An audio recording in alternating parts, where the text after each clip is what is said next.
police bu Touba ak Mbacké gannaaw benn weer bi ñu lëkkaloo lancé opération sàmm sunu gox tax na jàpp na ñu tolloog junniy doomu aadama ak fanweer ak juróom-ñeent ci Touba ak li ko wër li ci gën a yéeme nag mooy ki gënoon a sonal waa gox bi di baraake ay station teg nañ ko loxo muy liggéey bu am solo tax na jàpp nañ ay ndaw yoo xam ni sàccum portable lañ doon def ba ci camion boo xam ni ceeb boo xamante si ni baaxul la indi. attaque bi amoon tamit ci Eltonu Mbacké bi ki nga xam ne moom nañ yaakaar ne moom mooy jiite woon bande bi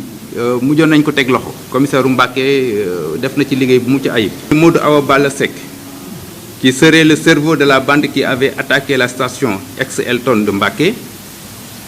et la station sur la route de Ndiourour dans la nuit du 12 au 13 décembre 2019. Ce dernier a été également cité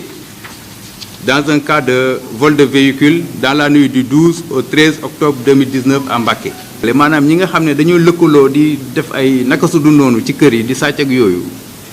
demante nañ ci am nañ ci ñaari bande yu ñu ciy jàpp benn bande bi ay xale la yu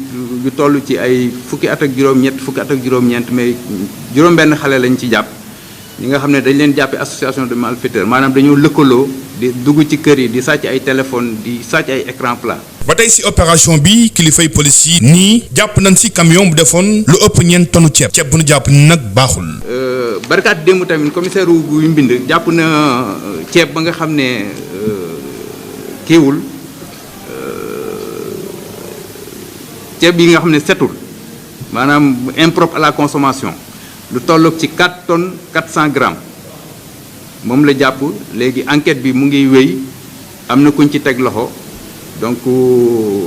procureur jot na ci